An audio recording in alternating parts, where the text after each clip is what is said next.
बहुत स्वागत है। 6:01 हो रहे हैं। 7 मई वो तारीख जब 11 राज्यों की 93 सीटों पर आज मतदान होने वाला है और इसीलिए बड़ी कवरेज न्यूज 18 इंडिया पर आप देख रहे हैं। और पीछे बड़ी सी वॉल, जैसा किशोर बता रहे, सारे हमारे सहयोगी मौजूद हैं। अमित, आज का दिन बहुत महत्वपूर्ण हो जाता है और इसीलिए पीछे चाक चौबंद, पूरी की पूरी व्यवस्था, क्या हो रहा है एक बार दर्शकों को बताइए। अमित पांडे, देखिए न्यूज़ 18 इंडिया पर हम ये खास तस्वीर दिखा रहे हैं। जैसे ही यहाँ पर मतदान शुरू होने वाला है, उससे पहले आला अधिकारी जो हैं गुजरात पुलिस के, वो इस मतदान केंद्र का दौरा कर रहे हैं। यही वो आप हैं कौन सी लोकेशन पे? आप कौन सी लोकेशन पे हैं वहां पर? जी किशोर, इस वक्त हम सब जोनल ऑफिस गांधीनगर में है। यहाँ पर गृह मंत्री अमित शाह अब से थोड़ी देर में करीब 9 बजे के आसपास वह वोट डालने आएंगे। अपने परिवार के साथ आएंगे गृह मंत्री अमित शाह। और उससे पहले कैसे यहाँ पर इंतजाम हो रहे हैं, आप यहाँ पर न्यूज़ 18 इंडिया के कैमरे पर ये तस्वीरें देख सकते हैं। पुलिस अधिकारी लास्ट मिनट टच दे रहे हैं और ये तस्वीरें इसलिए भी अहम है किशोर, क्योंकि कल यहाँ पर एक साथ कई स्कूलों में होक्स ईमेल कॉल आए थे। तो उसके बाद अब हर जगहों पर, संवेदनशील जगहों पर कोई भी चीज गड़बड़ ना हो, तो इसलिए पुलिस अधिकारी, सुरक्षा एजेंसियां सारी चीजें दुरुस्त करना चाहती हैं। नारायणपुरा में अमित पांडे मौजूद। जी अमित, और रानीप में यतेंद्र मौजूद हैं जहां प्रधानमंत्री वोट डालेंगे। नारायणपुरा अहमदाबाद में, वहां पर अमित पांडे मौजूद हैं जहां अमित शाह वोट डालेंगे। उधर बारामती में एक मिनट, मैं विवेक आपके पास आ रहा हूं। बारामती में इधर रवि सिंह हमें बुला रहे हैं गुना में। जी रवि, आप कहां हैं? किशोर, ये गुना शिवपुरी की सीट है और सबसे पहले मैं थोड़ा सा कलरफुल जो तस्वीरें दिखाना चाहूंगा कि ये पिंक बूथ है और इसको पूरी तरीके से सजाया गया। अंदर की तस्वीरें जल्दी से मैं दिखाने की कोशिश करूं, क्योंकि यहां पर ज्योतिरादित्य सिंधिया केंद्रीय मंत्री हैं और गुना से प्रत्याशी उनको बनाया गया है। पिछली बार यानी कि 2019 में वो चुनाव हार गए थे, लेकिन उस समय कांग्रेस के टिकट पर वो चुनाव लड़ रहे थे और केपी यादव ने उनको चुनाव में हराया था। लेकिन इस बार पार्टियों की अदला बदली हो गई है, यानी कि राव यादव जो पहले कांग्रेस में थे, पहले बीजेपी में थे, अब कांग्रेस से यहां पर उम्मीदवार हैं। और ज्योतिरादित्य सिंधिया पहले कांग्रेस में थे, इसमें बीजेपी में और यहां पर उम्मीदवार हैं। काफी खूबसूरत सा रहता है ये pink booth, model pink booth, और ये गुब्बारे लगे रहते हैं बर्थडे पार्टी की तरह। बिल्कुल। अरुण भी हमारे साथ मौजूद है। इस वक्त वो भोपाल में है। अरुण, देखिए, भोपाल पिछली मर्तबा हॉट सीट में से एक था, लेकिन सबसे पहले खबर तब आई जब बीजेपी ने पत्ता काट दिया प्रज्ञा ठाकुर का। इस वक्त आप कहां पर मौजूद हैं और किस तरीके का आलम वहां पर है? देखिए रूबिका, बड़ा दिलचस्प है। यहाँ से दिग्विजय सिंह वोट डालने आने वाले बूथ नंबर 113 श्यामला हिल्स। ये श्यामला हिल में जरा एक बार तस्वीरें अंदर की दिखा देता हूँ मैं आपको। यहाँ पर मॉक पोलिंग चल रही है, सब कील कांटे दुरुस्त कर रहे हैं और यहाँ पर जो एजेंट हैं भारतीय जनता पार्टी, कांग्रेस के, वो भी हैं। ईवीएम को लेकर के वो एकदम से पूरी तरह से संतुष्ट हो जाना चाहते हैं। देखिए यहाँ पर मैं एक सेकंड रोक रही हूँ किशोर। देखिए, इस वक्त मेरे ख्याल से किसी तरह का टेस्ट वहां पर चल रहा है। जी, वो मॉक पोलिंग चल रही है। ये सैफई का बूथ है। स्क्रीन हम दिखाना चाहते हैं। ये सैफई का बूथ है जहां मॉक पोलिंग चल रही है। सैफई, आप जानती हैं, गढ़ समाजवादी पार्टी का कहा जाता है, वो उनका गांव। और इसी तरह से मॉक पोलिंग यहाँ पर अरुण दिखा रहे हैं हमें। अरुण मॉक पोलिंग दिखा रहे हैं भोपाल में। मॉक पोलिंग जगह जगह चल रही है। जी अरुण, दिखाएं। तो मैं तस्वीरें आपको दिखा रहा था किशोर, और बड़ा दिलचस्प है। पिछली बार दिग्विजय सिंह भोपाल से चुनाव लड़े थे, उनका वोट था राघोगढ़ में, वोट देने नहीं गए थे, बहुत बड़ा मुद्दा बना था।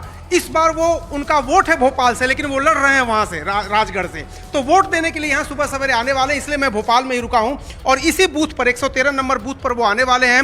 और देखिए, ये सत्ता की पहाड़ी है जिसको कहते हैं ना, पावर हिल। यहाँ पर चारों तरफ कहीं भी देखेंगे आप, मुख्यमंत्री या उप मुख्यमंत्री का बंगला है। आप मौजूदा मुख्यमंत्री की अगर बात करें, उसके बाद कमलनाथ की बात करिए, दिग्विजय सिंह की बात करिए, उमा भारती की बात करिए, जो पहाड़ी है श्यामला हिल, इसके चारों तरफ मुख्यमंत्री और उप मुख्यमंत्री के बंगले ही हैं। तो बहुत ही जो पावर पहाड़ी जिसको बोलते हैं यहाँ के लोग, भोपाल के लोग, श्यामला हिल पर तस्वीरें मैं आपको दिखाता हूं। मैं रोक रहा हूं आपको। उधर देखिए सैफई के बूथ पे दिख रही है अभी ईवीएम। दूसरे नंबर पर डिंपल यादव की तस्वीर दिख रही है, साइकिल का निशान दिख रहा है ईवीएम में। वहां पर मॉक पोलिंग चल रही है और इधर मैनपुरी में ही मौजूद हैं। ये मैनपुरी सीट में ही आता है, मैनपुरी में मौजूद है अमित सिंह। जी अमित, वहां मॉक पोलिंग चल रही है, वहां दिख रहा है हमें, और आप भी एक पिंक बूथ में दिख रहे हैं मुझे गुब्बारों के साथ। जी हाँ बिल्कुल किशोर, मैं उसी बूथ पे हूँ जहाँ पर पूरा का पूरा यादव परिवार सैफई में ही मौजूद हूँ और पूरा यादव परिवार जो है यहाँ पर वोट डालेगा और सुबह 9 बजे तक पूरा यादव परिवार यहाँ पर वोट डालेगा। सबसे पहले अखिलेश और डिंपल यहाँ पहुंचेंगे 7:30-8 बजे के आसपास। मैं आपको तस्वीरें दिखा रहा हूँ, देखिए पिंक बूथ है, मॉडल बूथ है, पैरामिलिट्री फोर्सेस के जवान यहाँ पर पूरी तरीके से तैनात है। युगल जरा आगे आइए और आगे की तस्वीरें जरा दिखाइएगा। यहाँ पर पैरामिलिट्री फोर्सेस के जवान तैनात है और जाहिर तौर पर सिक्योरिटी और ज्यादा बढ़ जाएगी जब यहाँ पर अखिलेश यादव डिंपल यादव सबसे पहले 7:30-8 बजे पहुंचेंगे। इसके अलावा जरा मैं अंदर की तस्वीरें दिखा दूं, काफी अहम बूथ है, सबकी नजरें इस बूथ पे होती है। तो हर तरफ जिस तरीके से भी आप जिक्र कर रहे थे बर्थडे पार्टी की तरह बैलून वगैरह सजाया गया है, ठीक इसी तरीके से हर तरफ सजाया गया। अंदर जो है इस वक्त मॉक पोलिंग हो रही है। मैं आपको पूरी अंदर की मॉक पोलिंग इधर सैफई में भी हो रही होता। देखिए गुजरात में आज सब जगह वोटिंग है, भावनगर में मॉक पोलिंग चल रही है, वहां पर मशीन टेस्ट की जा रही हैं। ये भावनगर की तस्वीरें हम देख रहे हैं।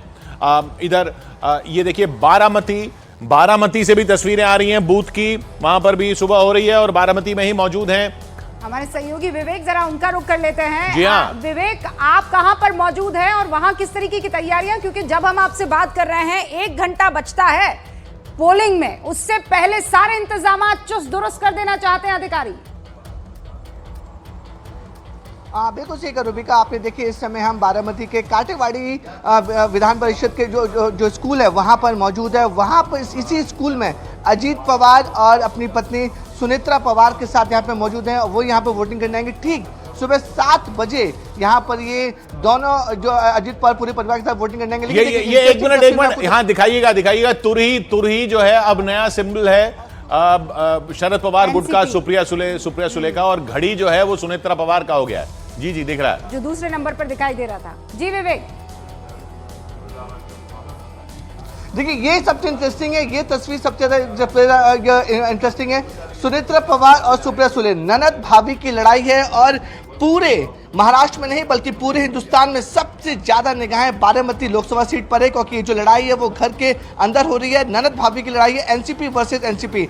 आज जो है मतदान होना है और मतदाता ये तय करेंगे कि जो पवार जो सबसे ज्यादा बारामती में सबसे ज्यादा पावरफुल होते थे, आज के मतदान के बाद लोकल जनता तय करेगी कि यहाँ पर बारामती में किसका पावर सबसे ज्यादा रहेगा। अगर मैं आपको तस्वीरें दिखाना चाहूंगा जहाँ पे अजीत पवार और एनसीपी की कैंडिडेट सुनेत्रा पवार वोटिंग करने वाली हैं। ठीक 7 बजे दोनों लोग यहाँ पे आएंगे अपने पूरे परिवार के साथ। मॉक पोलिंग यहाँ पे शुरू हो चुकी है, इसलिए किसी को अंदर जाने की परमिशन नहीं दी जा रही है। जो इलेक्शन कमीशन के जो अधिकारी हैं वो अंदर मौजूद हैं और एक एक मशीन की जांच की जा रही है, ड्रिल की जा रही है कि कहीं कोई गड़बड़ी तो नहीं है। इसलिए बाकायदा 7 बजे जब पोलिंग शुरू होगी उससे पहले एक मॉक पोलिंग होती है, एक प्रोसीजर होता है, वो शुरू हो जाएगा। और जो जानकारी मिल रही है किशोर कि ठीक 7 बजे अजीत पवार अपनी पत्नी सुनेत्रा पवार के साथ इसी पोलिंग स्टेशन पे आएंगे। हमने जी बिल्कुल देखा हमने कि जो वीआईपी होते हैं, वीआईपी कैंडिडेट जब वोट देने जाते हैं या तो वो सबसे पहले चले जाते हैं, सबसे पहले या थोड़ा लेट की या थोड़ा लेट जब जाते हैं तो फिर वो लाइन में खड़े होते हैं आम पब्लिक के साथ और वो दिखाते हैं कि साहब देखिए हम आम पब्लिक के साथ लाइन में खड़े हैं। खैर वो सब 7 बजे शुरू हो जाएगा। अरुण लेकिन आप अक्सर किशोर दर्शकों को बताते हैं कि जब ये मॉक